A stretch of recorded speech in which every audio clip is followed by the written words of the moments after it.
What is the crack, YouTubers? Welcome to another episode of Two Ball Knobs. Welcome to episode 9, where we will be talking about tactics. It's myself, Scarn here. And myself, 6 Plus Stevo. Ever infamous Stevo. So what's the crack, Stevo? Am I infamous now? Well, I think so. You must be at this rate. Yeah, some people might say so. Yeah, how you doing, buddy? I'm doing grand. I've been keeping busy, you know yourself.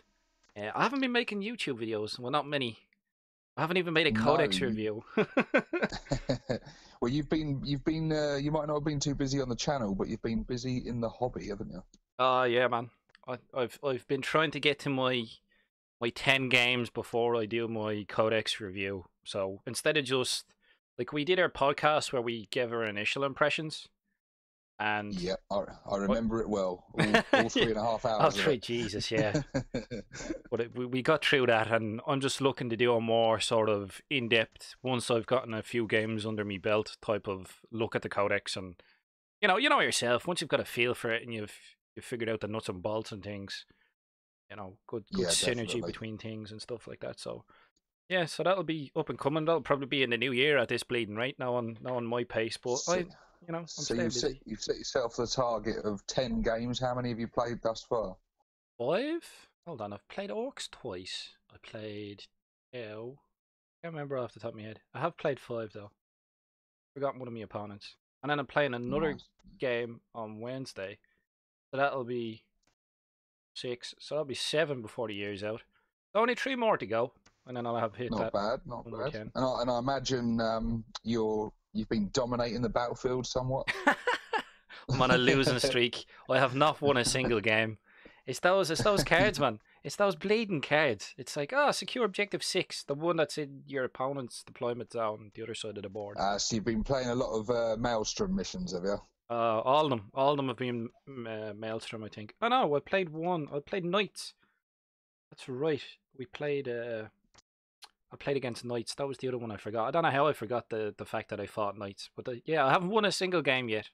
I think I've been playing all of them Maelstrom missions, but it's been good crack. It's been good fun. Being Knights, you probably tried to erase it from your memory, I imagine. Nah, it wasn't that bad. I managed to kill 2 out of 3 of the bastards. I got some of them. As long as I show up and do a fair dent, that's all that matters. Maelstrom missions are really fun. I love Maelstrom missions. I think they really randomise the game a bit, don't they? And like you say, it's the luck of the draw of those cards, isn't it? Sometimes you can pull a card and it can tell you to, secure an objective that's in your deployment zone and you're already sitting on, or, just basically hands you victory points into your lap sometimes. And other times it gives you almost, or if not completely, impossible objectives that you just can't hope to get. And the game can be a struggle from that point.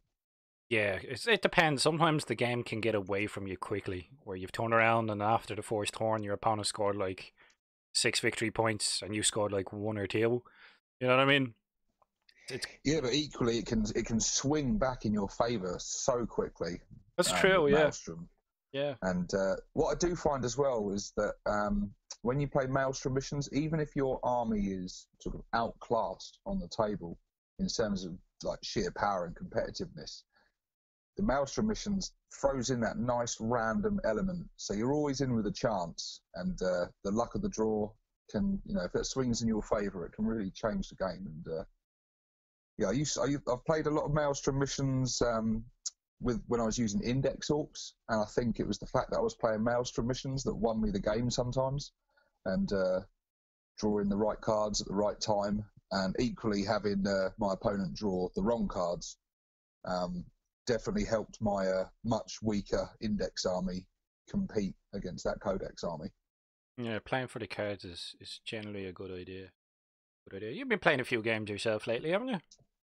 Yes, yeah, not as many as you, unfortunately. Not for the want of trying. I'm trying to get another game organised with Reroll Joe, hopefully before Christmas.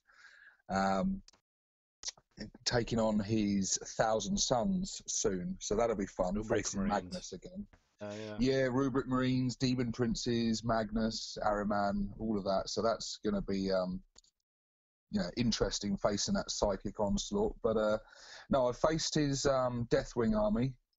Did very well in that game, And then more recently, a lot of listeners will already be aware that I've played Idic Beer in a battle report on his channel. So little plug here. If you haven't watched it yet, head on over to Idic Beer's channel. We'll pop a link in the description so you can watch that battle report. And yeah, it was great fun actually.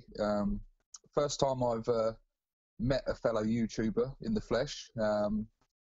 That was really cool that he invited me up there to go and hang out for the day and get a game in. And yeah, it was just really, really, really good fun actually. I had a great time. Oh, that's cool. Well, I have a few questions I was thinking, because I watched the battle report and I have a few questions for you. But me being the sneaky bloodaxe I am, I'm going to spring this on you as well. I've actually asked Idic the same questions and I have answers off of them here. So I'm going to ask you a question. Yeah, see, you don't know about this. You sly old fox. So what I'm going to do is I'm going to ask you the question. We'll get your reply. And cool. I'll say what Idic said as well, his reply. Sound like a plan? Brilliant. Right. Yeah, this feels like one of these old sort of Cilla Black surprise shows, and he's here with us in the studio. And here's what you could have won. All right, cool. Oh, so geez. Okay, there's only a few. There's not a lot. There's only a few. So we'll go through them. So first off, I asked the two of you. So how did you find playing open play rules versus match play rules? Right. Well, first off, I find open play a dirty word, or a dirty couple of words. I don't do open play. What we actually played was open war. So it was still match play. We still had 2,000 point army each. We did it all normally by the normal match play rules. But when I arrived, he asked, have you ever played open war? I said no. And it's basically a deck of cards, and you've got a few different decks of cards within this deck. One, you draw the cards, and one is the mission you'll be playing. One sets out the deployment, and then you draw another card, which is like a twist. So it will throw in some kind of special rule or some kind of special event that affects both players in the game. And then whichever player has the least amount of power level gets to draw a ruse card. So they get like a special trick they can use, and they got to keep it secret from the opponent. And they can range from all sorts of things. So the missions and games you'll be playing are just completely random. And yeah, I really enjoyed it. Not all of the things in it worked in my favour. The deployment wasn't really favourable to my army. Yeah, so other than that though, we drew the twist card. Basically meant that we didn't have to take leadership tests. All games, I think the twist we drew it was called Grudge Match, and it meant basically both armies are effectively fearless. They don't have to take morale tests.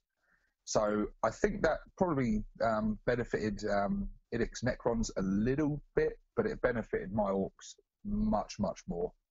Well, I don't have to tell you that our leadership tests, once we get whittled down, can be problematic, especially with grot units and the like. So when we drew that card, I was over the moon. I thought, great, I've got a fearless Orc army now. This is going to be great. And then I drew the ruse card as well, which was quite cool, which allowed me to take a unit off the table once we deployed and then bring it in first turn via like deep strike. So that was a nice little perk and a bonus. But yeah, overall I found it really fun, and I think it's just a great way when you want to just get together and have a game. You can agree your points limit or whatever, and then you meet up and you just draw the cards. Right, let's see what we're going to play. And I think it's a great way to keep the game fresh. It's the game can get very stale.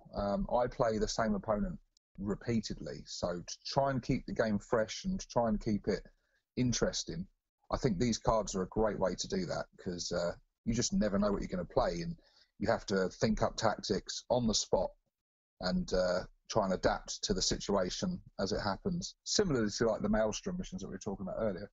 But yeah, so I'm just intrigued to find out what Idic said. He's not. Thankfully, he's not as long-winded as you. Otherwise, we'd be here until next bleeding Christmas. So I asked Idic as well, how did you find open play rules versus match play rules?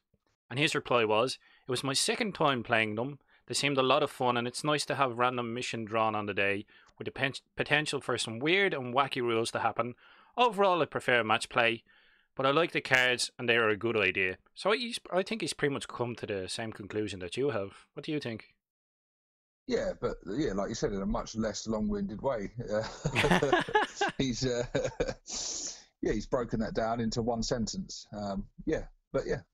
He's got one sentence answer. So the next questions, I think I'll do his answer first, and then I'll let you waffle on. Sound like a plan? That way you can Go tell me for what you thought of his answer, and then go on. I'll waffle on like a runt herd telling his stories of the Graham boys. Right. So what else did I want to know? I asked you what unit worked out best for you during the game. Idic's answer was Destroyer and Tesla Immortals both were great, but the D3 damage output on the destroyers and the 4 plus RP to bring them back with all 3 wounds made them the best unit in the game. Yeah, well, I can't argue with that, certainly. Yeah, they were brutal. For me, it was the Tank Busters. They died very quickly, but they killed at least double their points worth. They destroyed a monolith and then took out a couple of destroyers afterwards with the use of the stratagems. Yeah, Tank Busters, whatever they aim at, they kill, basically. And I love them. And they were definitely my best performing unit, without a doubt. They're good. I have to say, I used Tank Busters myself with the jump, and they've done well in all the games, apart from the Tau one when there were shield drones out the wazoo. But sure, what can you do? Definitely a good one. On to the next question. What else did I ask is, what unit was terrible for you in game? Idic said. Before you start the waffle, we'll get Idic's answer in. He said the monoliths. I know one went down before I did anything, but the second only killed 6 orcs. Not worth 381 points each, with the exception of the fun factor. That was Idic's answer. You, go on. Yeah, yeah, I know the monoliths for him they didn't perform great, and they were overcosted. Although they have dropped now since the chapter approved. They've dropped quite a few points, so I think it's made them a little bit more viable now. But for me, what was bad? Well, quite a bit actually. My grots, they earned a victory point every turn by sitting on objective, but it was a mistake of, well, I say it was a mistake. I had a large mob of them, and obviously not knowing what mission we were going to be playing. If I had known we were going to play a mission, I would have much rather had them in a couple of smaller units to be able to capture both the objectives. My runt herd was essentially useless because there was no use for him with fearless units. So he spent the whole game running the other end of the board to try and do something. And my Gorkanaut was disappointing. He teleported in. I was tempted to use the 3d6 charge with him, but I was saving the points for something else, and then he failed his charge and was left out in the open and was promptly destroyed. And my cans were just very frustrating all game. They were always denied the charge. They never got into combat, and on reflection, I could have used them a lot better. But yeah, they killed a few things. You know, they did a bit of damage each turn with their firing, but they never really set the world ablaze. And they were a big point sink for a big mob of 6 of them. Yeah, I reckon so. Would you think of bringing like an Evil Sun's detachment along with your bad mounts for that extra movement and the extra inch in the charge? Would you ever think of doing that yourself? For now, no. Although it probably is in many ways tactically wise to use multiple detachments of different clans, and I can definitely see the benefits. There are huge benefits to gain from, you know, mixing up your clans. There's also some downsides to it though as well. Obviously, you're not going to have every unit being able to be buffed by your war boss or, you know, etc., etc. So purely for fluff reasons and stuff, I love Bad Moons, man. my army's Bad Moons, and it's just pure, and I like it being that way. And I know it's fluffy that they will dominate other clans and mobs and stuff, and the WoW will grow and other clans will join and stuff. But no, I just like my army being a pure Bad Moons. I'm not saying I won't ever do it, but no, I don't have any plans to do that at the moment. And in that scenario as well with the cans, even if they were Evil Sons, it wouldn't have benefited me because they're grot units, so they wouldn't have had. Oh, they wouldn't get the movement. clan. Yeah. Yeah. That really. I think. Yeah, I've got that written down actually to ask you later on about grot units. We'll have to discuss that a little bit further because yeah, that's something definitely worth touching on, is about grot units and the clan cultures. But no, I think the reason a lot of my units performed bad was not because the units themselves were bad. It was because of user error. I made mistakes and learned from them basically. There was things I should have spent the first couple of turns advancing with the cans. I shouldn't have been so worried about losing that bit of ballistic skill, and getting the modifiers for advancing. I should have just ploughed them up there and got them up there much quicker. And yeah, they wouldn't have been as effective in the shooting phase for those first couple of turns, but then they would have at least got into combat. And those can claws en masse would have caused some nice damage to those Necrons, I think. So yeah, and things like the grots and the runt herd and things, it was just the placement and stuff. So it's all completely my fault, and I don't really blame the units themselves. It's just things to learn from for future games. Cool. Yeah, there's quite a lot. I've suffered that myself, making mistakes with units or bad placement initially. So I then went on to ask, what unit do you think worked best for Steve-O? Eric replied, the Tank Busters. A shame you didn't have 2 units of them, although I'm not sure if you can take the jump twice. Good answer. Yeah, well, he's just mirroring what I said, and I'll mirror what he said. It's what worked best for Idic was the destroyers with those annihilation protocols. They are scary. They're terrifying. They can absolutely massacre Orc boys and, well, pretty much anything. They were by far his strongest unit. And also, like he said, the Immortals with the Tesla weapons, those every 6 to hit grants 3 hits instead of 1. And when a lot of 6s are rolled, yeah, that mounts up. It's like Daka, but better, because it's not extra shots that you got to roll for. It's just extra hits. And so, yeah, those 2 units combined were definitely the nasty ones. And I will forever be terrified of destroyers. Target priority number 1 for future games, yeah? Oh, you bet your ass they are. Right, on to the next one. I asked the both of you, what would you do differently if you played the battle again, if anything? Idic's answer was, if I had deployed slightly to the right, I'd have stopped the Tank Busters getting in where they did. Although I think they would have still got to my monolith. The terrain put me where I deployed though. On my turn 1, I could have got a second objective point, but bubble wrapped my troops instead.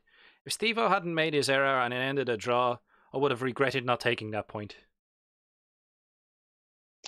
Yeah, he's very right there. Yeah, he did. He made the same mistake that I had made and forgetting to claim an objective early on, which would have given me the draw. But then, foolishly, later on, I did exactly the same thing. So yeah, certainly I would do that different. I wouldn't have left an objective unclaimed for a turn, which was just a really amateur mistake to make. But in the heat of battle, sometimes you get a bit excited and you get drawn into the combat and everything, and you forget about objectives for a moment.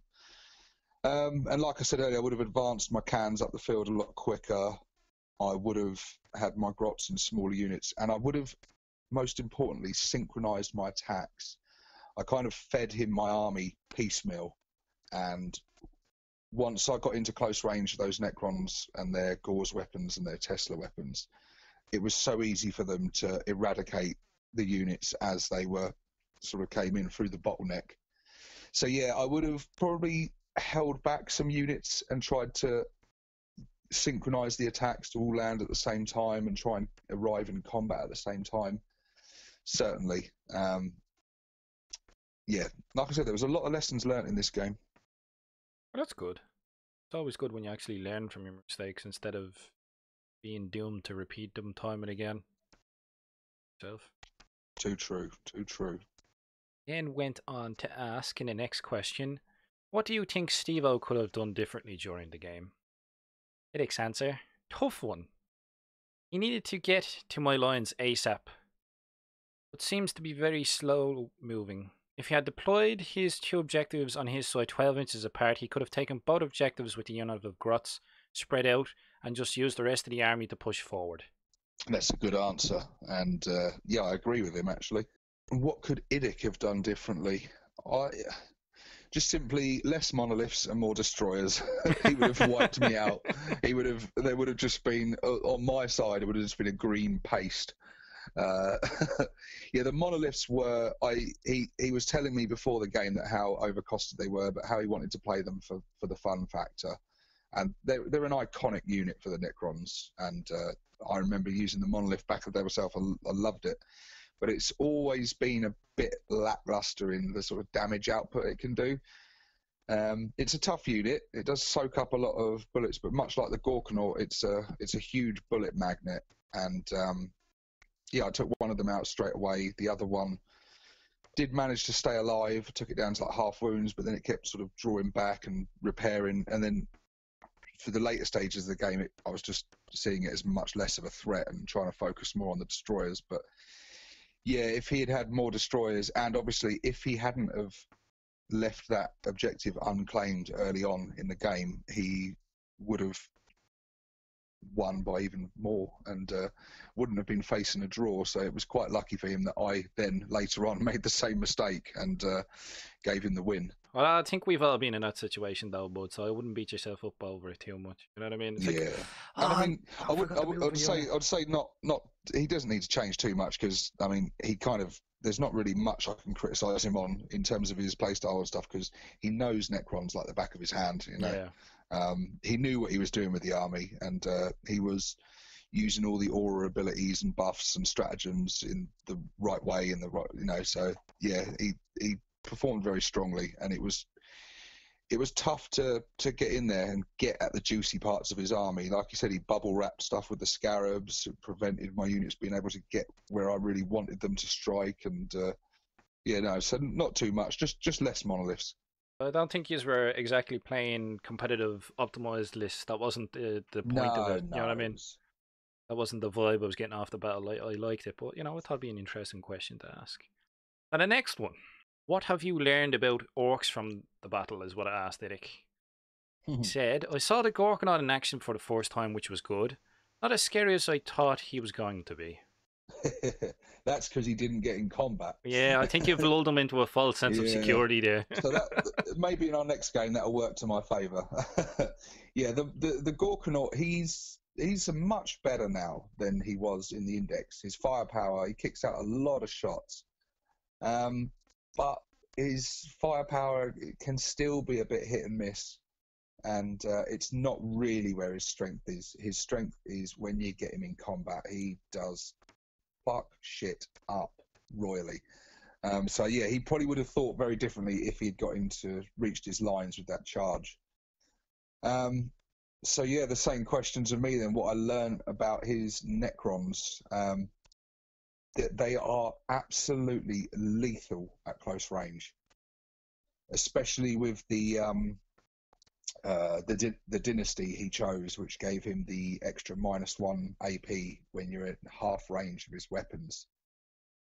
Yeah, they're absolutely brutal. The Tesla weapons are savage because of all the extra hits, and the Gauze weapons are savage because of the armor penetration of them and the destroyer firepower. And yeah, it just so many shots, and they're powerful shots and they're accurate shots. And yeah, it's quite tough when you're an assault army coming up against Necrons because you've got to face that Overwatch. You've got to bring yourself to within half range. So I'm thinking against Necrons, a lot of long range weaponry. If you can outgun them and outrange them, they're going to find it quite tough because the vast majority of their weapons are only 24-inch range. So I think the Necron's weakness is their lack of range. They're very shooty, very powerful, but they've got to be close range. So And also I looters. learned, You're thinking yeah, looters, are you? looters would be good. The Met guns were a great unit for me. They were a bit hit and miss because of the random nature of the custom mega cannons, but first turn they did some nice damage to one of his monoliths, and they didn't really perform bad. They had sort of hit and miss, as you expect with sort of D6 shot, D6 damage weapons. But what I have learned about facing Necrons, and I say I've learned it, I've knew this all along, but I didn't really put it into action. With Necrons, you've really got to focus on one unit at a time because of their reanimation protocols. If you damage a unit and then leave it, a lot of them are going to self-repair and get back up each turn, so they can be back up to full strength before you know it. So you really need to pick a unit and focus everything on it and make sure it's dead so it can't come back. And I wasn't really doing that. I was taking some shots at the destroyers, I was taking some shots at the scarabs and then the immortals, and I really should have focused down on one unit at a time. But yeah, that's what I've learned from facing Necrons anyway. First time I've ever actually played against them. I've played as them many times, but yeah, I've never played against them before, so it was a real experience. So the last question I asked the pair of you: did you enjoy the game, and if so, when are you planning the rematch? Idic's answer to this is quite interesting, actually. He says, "Oh yes, a really great game, and Steve-O and I seem to have the same sense of humour. I hope not only to play more games with him, but I would love to make other types of collaboration videos with him too." It's like, oh, do you have something else planned already we don't quite know about? Yeah.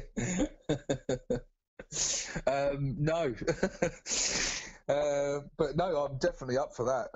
We had it was really good fun. I thoroughly enjoyed the game. I enjoyed hanging out with him. He's a great guy, and yeah, like I said, we had a very similar sense of humour. I had no idea that he was going to include a lot of the outtakes Oh, after they the were battle report. hilarious. So I loved it. That was when my they favourite came up, part. I was chuckling away because I thought, oh, you sort of had no idea you were going to do this. So yeah, there was some. Yeah, it was just light-hearted, good fun.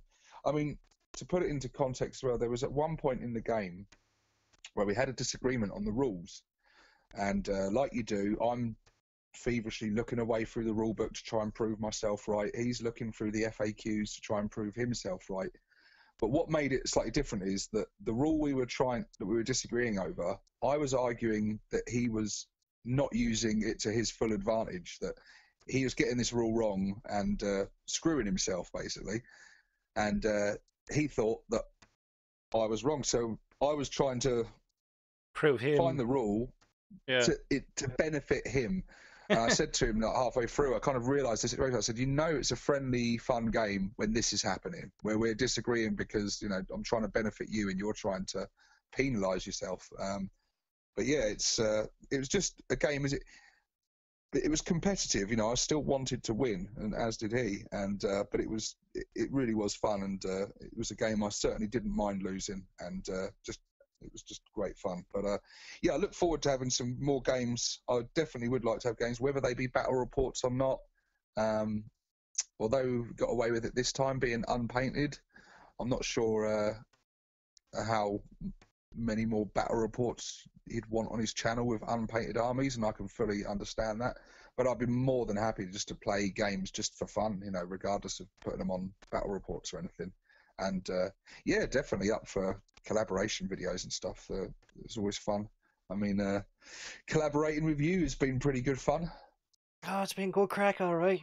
We'll get our battle in one day, but hopefully not too distant future. Oh, we definitely will. I'll tell you something. That's going to be one. That's going to be one to watch. I'll tell you that right now. Bad Moons versus Blood Axes, Steve-O versus Skarner. That is going to be a battle for the ages. I'll tell you. I do actually miss my commandos. I haven't been using them in the past few games, and I'm like, see, I could have got that objective if I brought commandos. You know what I mean? Yeah, I thought commandos would be like your Oh mate, I've loads of them. I've bleeding loads of them. I've like at least 3 units of 15, And Well, yeah. this brings me on to you obviously you've been playing through the Codex now. You've had a lot of games, a lot of experience. You haven't had much luck, but through No.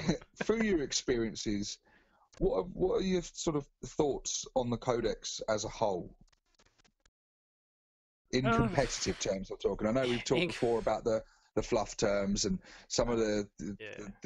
the emissions and things like that that have been frustrating, but just in purely in terms of its competitiveness.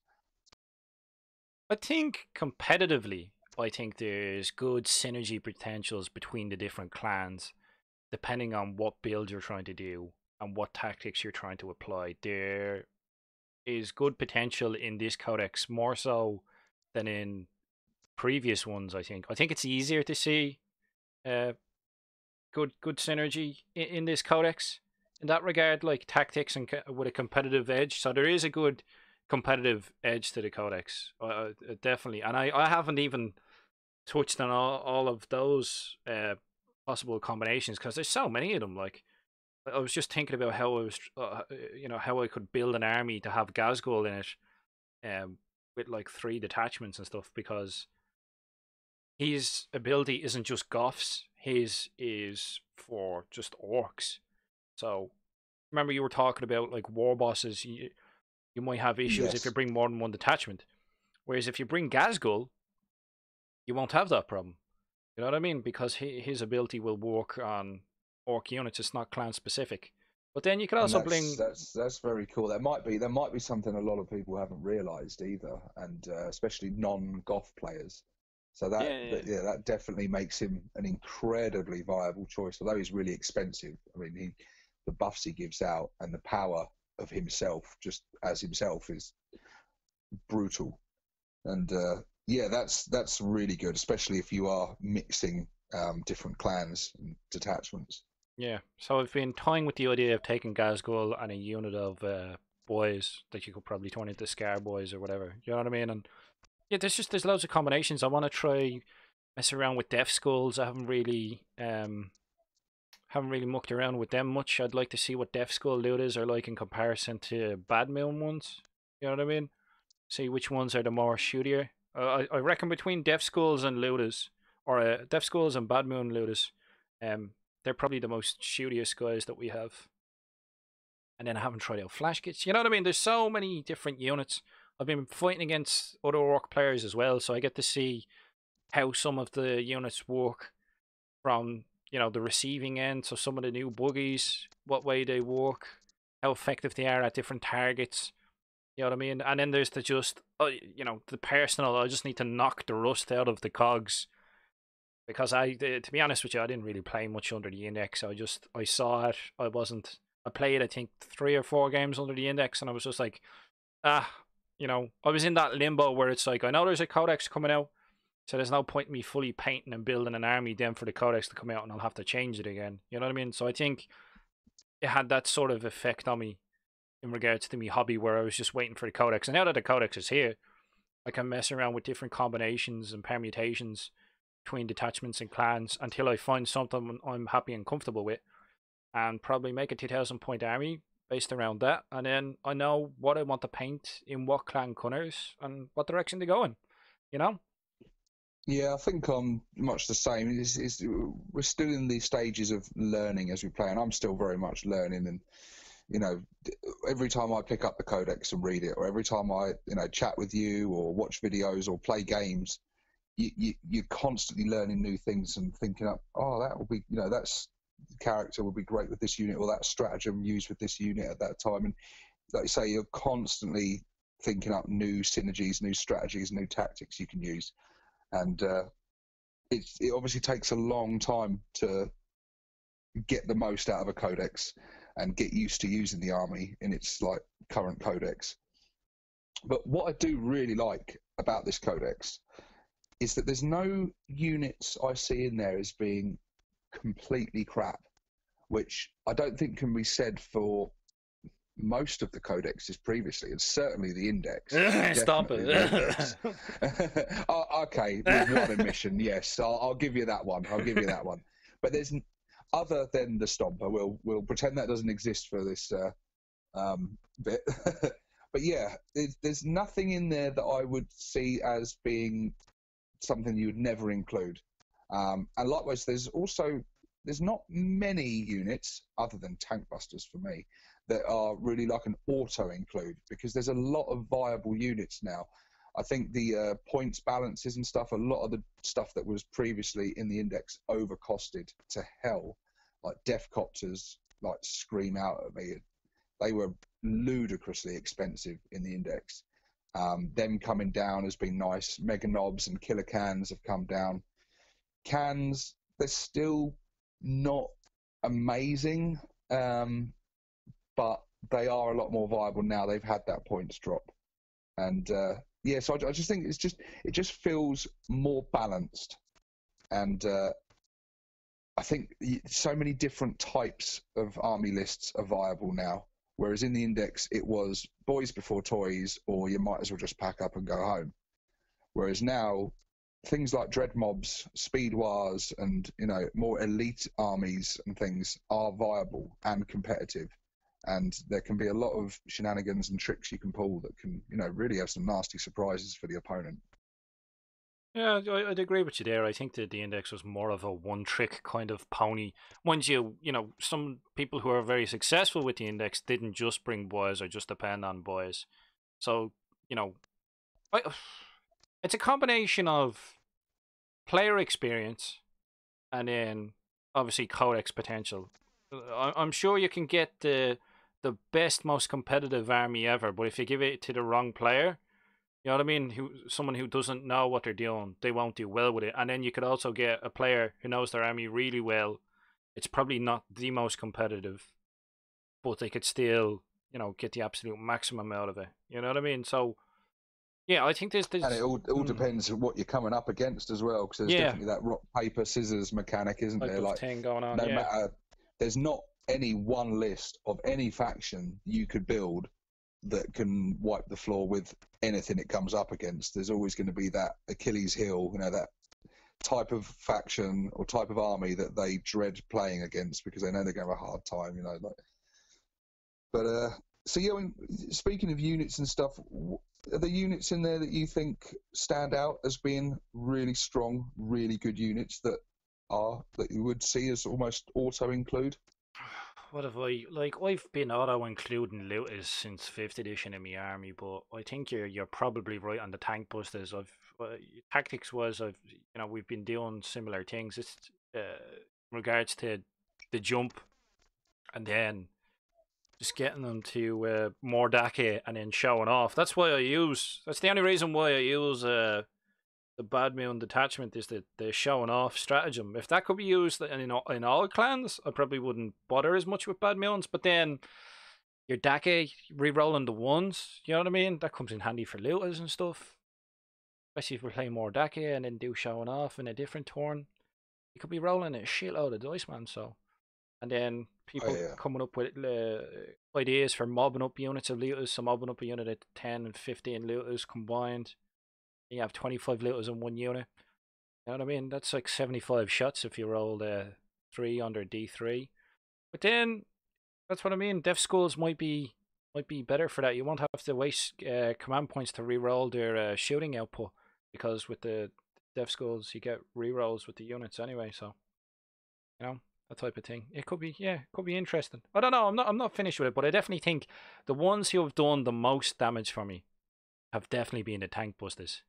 They tend to absolutely tear whatever they're shooting a new one. They really do.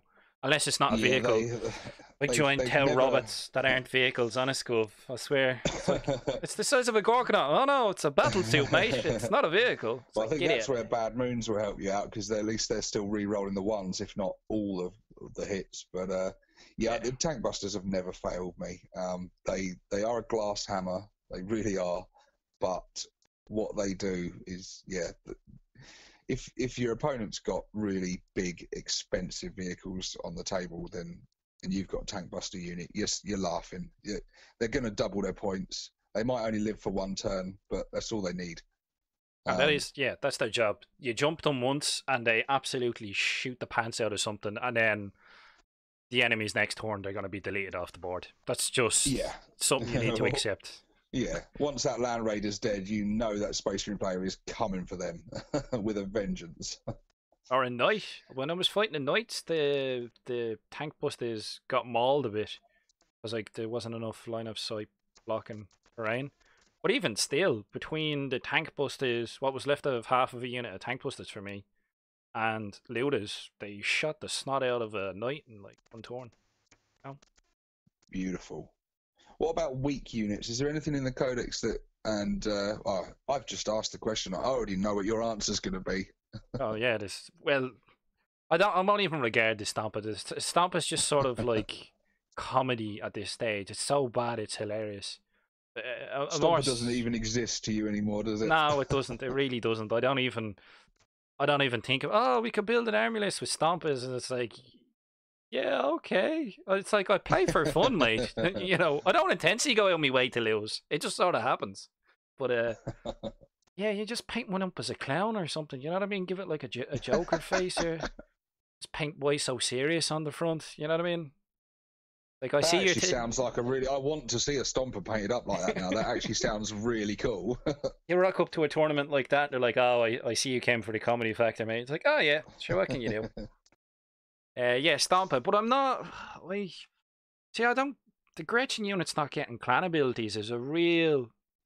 It's a real sort of. Hmm. Yeah. I think it's a bit unnecessary because you know you could get so much better potential out of your cans, your Gretchen mobs. You know what I mean? Like Gretchen, I bring them. They're just for the Grotch shield. Like they're just shields for me looters, or I use them to bubble wrap stuff. You know what I mean? But they have so much better potential. Like you can make something interesting out of them. It's a real shame. It is a real shame. I can see why they've done it to a degree, because there is the potential to make them too good. Because they've obviously got the ballistic skill of 4, so things like met guns and cans are already more accurate. Now, in a Bad Moons clan, with hitting on 4s, re-rolling 1s, is going to make them really accurate and really powerful in terms of shooting. And I was, as the Codex was approaching, and I'd heard the rumours of the Bad Moons getting re-roll 1s, I was really looking forward to my cans and my met guns being highly accurate, very reliable weapons. But the extra kick in the teeth of not having that is not being able to use stratagems on them, which is painful. I would love to use sort of like the 3d6 charge with the cans. I would love. There's many stratagems in there that I would love to use on those units at various times, and it's a real shame you can't, with the exception of the stratagems you get in the rulebook, because the rule only says that you can't use orc stratagems on them. So the command rerolls, the insane bravery, the 3 that you get in the rulebook, basically, you can still use those on your grot units. So that's important to remember. Someone in the comments section of my most recent tactics video pointed it out to me, and I was like, good point actually. And just before coming on here, I reread that bit just to clarify. And yeah, he's right. He's bang on the money. So that's important to remember, that there are a few stratagems you can still use with them. And obviously with Grots, Insane Bravery could be a very useful one to use at various times. Obviously the command reroll is handy, especially with my custom mega cannons, rerolling that d6 damage. That's another one that could be very useful.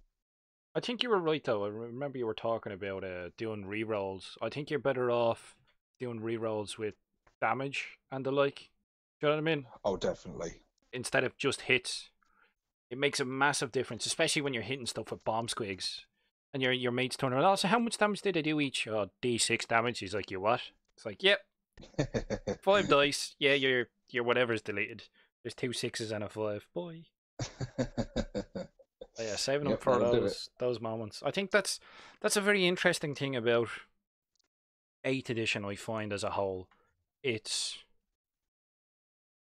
paper, rock, scissors in regards to building your army lists, knowing how to use them, knowing where to deploy them, which has always been key in all editions of 40k, and how to use your units properly. But then we have the stratagems on top of that. It's not only knowing which stratagems are best suited for the units that you have, but also the correct time to use them. So you have to know, you know what I mean? You have to get used to the army and play through those losses, and you'll learn. There's a learning curve with it where you'll know what stratagem to use at the right moment. Like the battle I had today, I never thought I'd use the stratagem where your character gets to attack back after he's slain, but I did it today.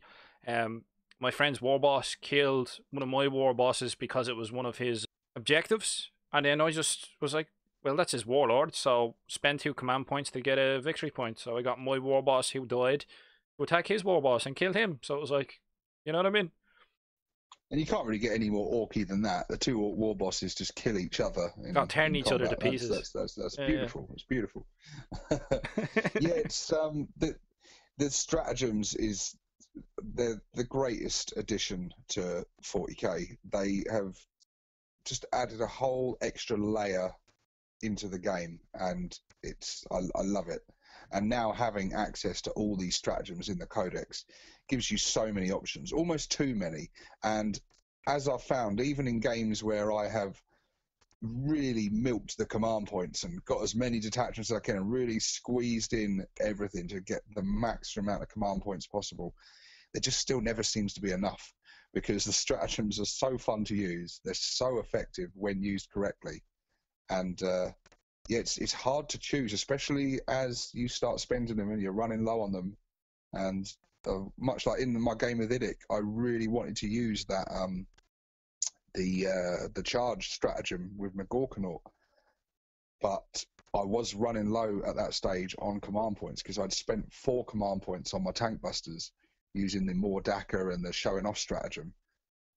And so you kind of like to hold some back for the later stages of the game, because it's lovely to have some command points left on the last turn of the game, which could be really make or break.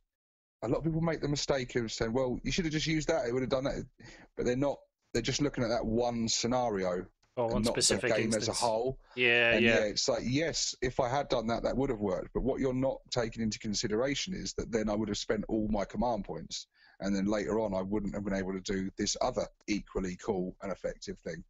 So yeah, there's just, for me, I just never have enough command points. I just want to spend stratagems because they're just so powerful, and they just can turn quite an average unit into a devastatingly powerful unit.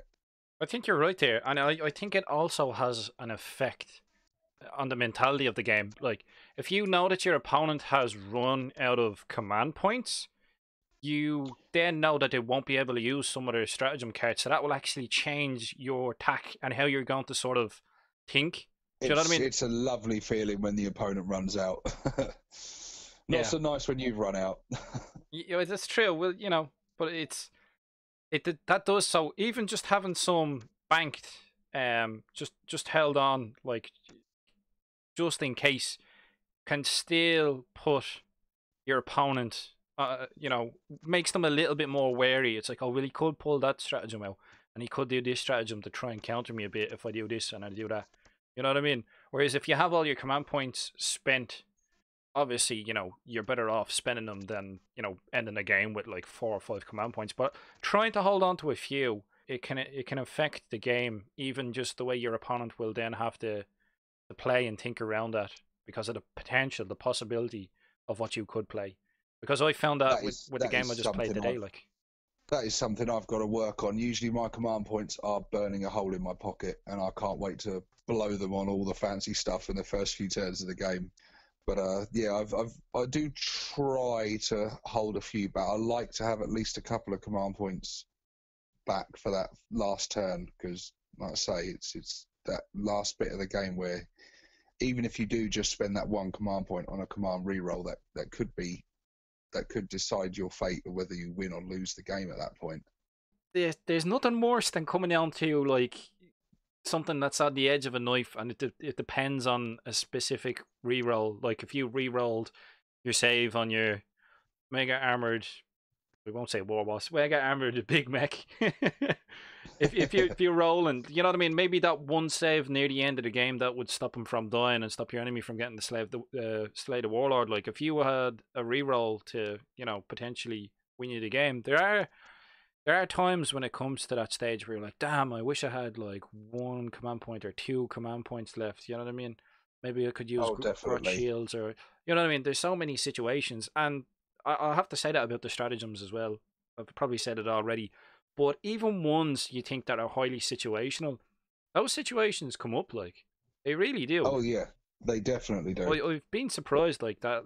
Quite a few of them. You have to, and that's half the thing as well, is trying to remember them, trying to Yeah, remember which what is well, ones. having them on the cards is definitely Yeah, handy because very you can have them handy. laid out in front of you. You're not Yeah. flipping through pages trying to find them. And yeah, the situational ones like I used not the teleport, the force field projector. Really expensive stratagem, which I thought I'll never use that. It's overcosted. It's a bit crap. But I was facing off against a lot of heavy firepower against Joe. He got first turn, and I used that stratagem to protect my army and help it weather the storm. And it worked really well, and it was definitely worth the points because I lost very little in that first turn, which is unusual. Um, so yeah, like you say, those situations do come up. I don't think there's any in there that would never be useful. There's certainly a few that seem a bit weaker and a bit more sort of throwaway than others, but they've all got their uses and they're all worth. Certainly, every single one of them is worth considering at least and reading up on and having a think about. Times where you could use them, and just having them in your memory and in your mind during the game, it will be good because it would be good to remember them at those key points and think, I've got the perfect stratagem that might get me out of this sticky situation I find myself in. Yeah, I think I think you've hit the nail on the head because I remember when we specifically had our first impression and going over some of the stratagems. The two of us thought that what is it, three command points I think for the force field It projector. is, Yeah, yeah. it's very expensive. I think the two of us passed it off very quickly, but it's interesting to see how you found it effective and how useful it was because of the situation Obviously, you were in. if I hadn't have made, if I'd rolled badly and not made any of those invulnerable saves, then I probably would have come out of that situation going, "Yeah, it's crap. It's a waste of points." That's So yeah, it would did depend on my luck of the dice at rolling those 5+ invuns, but yeah, it did keep a lot of stuff alive. I would still say it would be better to just pay the points and have more big mechs with custom force fields, but they are a big point sink now, as you can't have the the standard one. You have to have the mega armored one now, so you are paying a points premium. But another thing to take into note with these stratagems is as well, it's very easy now with our stratagems to spend a lot of them before the game even begins. it's true. Yeah, You've got your Scar Boys, you've got your Ard Boys, you've got your Teleport, and obviously they don't suffer the same rules as stratagems that you can only use once per phase. Because these aren't used during a phase, there's no restriction on how many times you can. So you can have multiple units of Scar Boys or Ard Boys, for example, and yeah, you can find yourself spending quite a lot of command points before the first dice has been rolled, and so that's something as well to bear in mind that you although a lot of that stuff is very tempting, you may want to hold on to be able to use some stratagems through the game as well, and don't blow them all before the game's even begun. Unless you want to, because again, they're very good. Scar Boys in particular is one that stands out to me as a very powerful, very useful one, and an absolute bargain at one command point. so many different potentials now. Like you were saying about stratagems and stuff. It's like some of them you nearly always use, like especially with the bad ones, like showing off. It's like, well, I've kind of built the army around that, but there's so many of them, and you just I find myself, it's like I never have enough command points, never, always burning through them really quickly. It's like, oh, I'd like to Have do you this. Well, you have you know, been using the buffs? The gubbins and things and warlord traits that sort of exclusive to your clan to be able to earn some command points back and get extra command points and things. I Have you been using that? a couple of times. I think for the first 3 or 4 games, I was using the Blood Axe one where you can get them back in a 6. But the problem I was having is because the Codex was new to me, and you're trying to remember so much. I kept forgetting. I think there was only one game where I remembered, and with the rules that we have, the beta rules, it's like you're only allowed to do it once. Like if you spend like 3 command points. Now I could be picking this up wrong, but it's like if I spend like 4 command points in total, and I spend like one on one stratagem and 3 command points on another stratagem, it's like you want to roll for the one that you'll spend the 3 command points on, because you'll get to roll a dice per command point spent. Correct. You're trying to get sixes. So I brought it for the first 3 or 4 games, but I think I only remembered once to actually use it, because it's just like, oh yeah, stratagems, and this unit does that, and different I think synergies. that's going to be very strong though when you do remember that. I think even if you're rolling quite badly, I think during the full sequence of a game, you're likely to get at least 2 command points back during the Hopefully, game, and yeah. that's 2 command points that can buy you an incredibly powerful, very good stratagem. And obviously, if you roll well and the dice gods are smiling on you, and you roll a few sixes and you just keep earning them back through the game, that's just more stratagems, more fun, and more devastation for your opponent. Yeah, even if you got 2 or 3 over the length of the game, it would be worth it in my eyes. No, any of them back would be good. I know the Tau have a much better ability where they get to roll every time I think its command point is spent, but then they had to update it. So when I was playing against the guy who was playing Tau, he gets to roll every time I spend command points, every time he spends command points. But then once he's actually successful, he can only do it like once a turn or something like that. They had to tone it down a bit. You know what I mean? And then there's the whole thing of I'm getting used to these new codexes I haven't played before. Playing against knights, I had never played against knights before, so I'm like, what the hell is that? What the hell is that deal? It's like, I'm just going in with the mentality of shoot the fighty stuff and fight the shooty stuff. You know what I mean? You just sort of Yeah. aim for that and hope for the best. Yeah, it's strange when you come up against a faction you've never played before, isn't it? Or if you haven't played for a long time and they've changed quite a bit.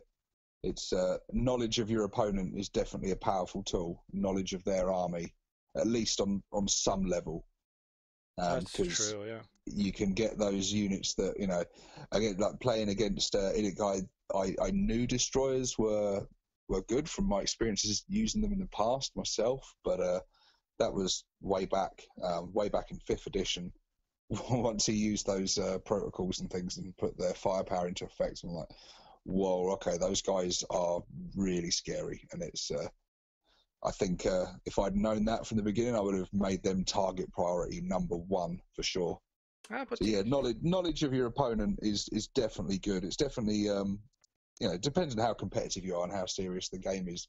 It's worth investigating and sort of looking into other armies, and if you know you're facing a certain army, it's worth reading up and getting a bit of info on them before the game. Well, it just depends. I know some people previously who used to go out and buy like every codex and stuff like that, and you can go out and do that if you want and buy all the chapters approved, but you might have to sell one of Yeah. those kidneys on the way. You know what I mean? Yeah, if you do, you've got more money than I have. The annoying thing is, I have a Necron Codex as well, and I didn't really read it at all before the game. I really should have. I like that you're always learning. It doesn't matter how long you're in the game, because the game is nearly constantly changing now, especially with the likes of chapter approved. There's always going to be points changes and bringing out I different think, rules and stuff. and you'll be able to vouch for this because of your experiences of late. But losing is important. Yeah, You learn so much more in a game where you lose than when you win. You learn from every game. There's always, even games you win, you kind of think, oh, I wish I'd done that differently, or done that differently. But yeah, certainly when you lose, you learn so many lessons, the painful way and the hard way, but it etches them into your memory, and you certainly learn and grow as a player, and learn what your units and what your faction is capable of and what it's not capable of. And it's I think learn your it's limits. Yeah, it's the same. definitely. Yeah, it's the same with life in general. You know what I mean? You'll learn Yeah, that's true. where your limits and potentials and possibilities. You know where your limits are, Well, it's and very you know. true. Like when your parents tell you, oh, you shouldn't do this and you shouldn't do that. I did it, and you never listen. You never listen. You end up doing it your own way, and then you learn the hard way. But once you do learn the hard way, you can bet your ass you don't forget that lesson in a hurry. Yeah, you learned it the hard way. What do you mean I can't take 2 units of 15 tank busters? Of course I can. That sounds like an incredibly good thing to do. I definitely want to do that. Or nothing but grots. Oh, like that could be done. I think that would be somewhat hilarious. A grot only army, or we're just getting into the realms of silliness now. You might as well say like 2,000 points worth of stompers, but that's only pretty much 2 anyway. So Yeah, 2,000 point grot army. That's going to be large. you could do it. Killer cans, grot Killer cans, tanks mech from guns. Forge World, the mega grot tanks. Yes, it grot mega tank. Yeah, no. There'd be no HQ. Your I don't know. Yeah, I see. Yeah, so people who have grot only armies, I feel for you. No clan rules, no stratagems really. It's like I think we'll wrap it up for the end of this Yep. episode. Is there anything else we wanted to add in? Do we want to ask people to throw in any questions as always, or? People are very welcome to throw in questions. We will do another Q&A session at some point, I'm sure. We may get a Christmas episode in before Christmas Day, possibly. Very busy with things at the moment. I've got a holiday booked and things, the chaos of Christmas itself. So whether we'll be able to or not, don't know yet, but we'll keep you posted if we can, and we will. Yeah, I've got a few videos coming up on my channel soon, some more tactics videos. I'll have a Tank Busters tactics video coming up very soon. How about yourself? You got anything planned for the channel? Yeah, I'm just trying to pull stuff together in regards to getting more battles in, getting that knowledge of the Codex in before I start going in and talking about the Codex. As I said before, I just want to be somewhat well informed for that. Because people can tell. Someone can tell if you've just skimmed over the Codex and you're just trying to pull the wool over their eyes. Whereas, you know the difference. If you talk to like someone who's only barely played with orcs, and then if you talk to someone who just plays orcs and has played a shitload of games, you'll know yourself just from talking to them. You know what I mean? Oh, The for ideas will sure. come with. So that's my Totally. plan: is get more games in, and then I can actually get some videos made. Honest, and then I've secret project in the new year, but won't be talking much about that for now. I'm keeping a lid on Well, you've got me intrigued. As it. listeners, even I don't know what that secret project is. It's all super secret squirrel. I am intrigued. There's sneaky blood axe here. As always, as always. So yeah, that'll be me for this episode. I'll see you in the next one, guys. And that's 6 Plus Stevo signing out.